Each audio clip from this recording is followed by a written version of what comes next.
จินอะไรกะห้ำเนี่ยเราไผ่ฮะยังแค่ทีนี้เขาไผ่ตรงไหนตรงเราจินมายาพูดปารานี่พอเราอยากพังจริงๆตัวเทสายเราเราเราสบายเราไม่ช่วยตรงไหนช่วยดีกะห้ำนิรันดร์ซากับผมบ้าจับที่เราไม่สีกะห้ำเลยนะอันนั้นที่พี่เราก็ตรงที่ไหนอาบยังไม่ที่นี่บนพ่อเราเนี่ยพวกเรากะห้ำที่หาเส้นเรียนบาลผมบ้าจับไม่แค่พลกุมารมอลซ์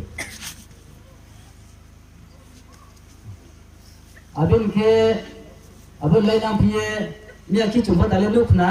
จุ่มสกัลลามาพูดพายอาจารย์ติวพุรานี่เราอาสามสุขภัยเรียบจากสุขภัยข้าวเรียจุ่มตัวที่ลามาโนสิอาคุณพึ่งภัยนั้นโดยตอนนี้เขาอะไรแค่บอกแค่สุขานิกอมเมนสาวิสพอแค่พิจารณาแต่ว่าแค่บิโรบาหูจงเปรย์บุญที่นี่ปริบาร์สหตีภัยเล็บตีภัยลุกอาเราแค่บอกเลยนะสิ่งแค่ยาวุ้ยบุบินที่เนี่ยห้างหาจุดเลยลามาลานคุยหาพานุดังจะบันเทที่เนี่ยฮะบุญแค่คนพิวกุแต่จะล้มแค่ทุกตัวบินมุขแค่โมเห็นรอมอลสุดยังพิขา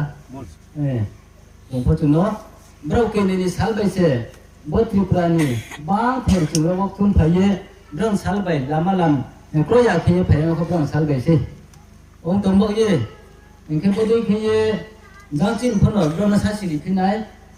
จังจินพัฒนาเลยจะตัวสุขนะอารมณ์เป็นตัวภาษาเสียอารมณ์พอไหนพอเสียน้องจงโตเราตัวละตัวเข้มมหันตัวเราฮะมหันตัวเราเข้มทุกพูดพุทธกรรมยุติกรรมเราเข้มมหันตัวเราตัวละตัวเราฮะเอามหันตัวเราตัวเราคิดสิ่งจุเราเราไปสิ่งตัวหลักธรรมเรื่องแค่ปากสมสงฮะพุทธพกสมกรรมสาพกสมกรรมสิพกสมเราตัวละตัวแค่ดาสีนี่เราแค่กรรมสิพกครั้งพุทธพกครั้งยุติพกครั้งฮะอุจจาระชิ้นตัวแต่พกครั้งยุติพกครั้งฮะอาบินแค่ชิ้นนี้จวยเราแค่ว่าเลยปากพึ่งค่ะพุทธพกพึ่งกรรมสิพกพึ่งยุติพกพึ่งฮะอาบินแค่ชิ้นจวยเราแค่ว่าเลยจะลงหาได้คนนี้มาเจ้าสมพันธุ์ลงพึ่งไม่แต่งตัวลงพึ่งไม่คนนี้มา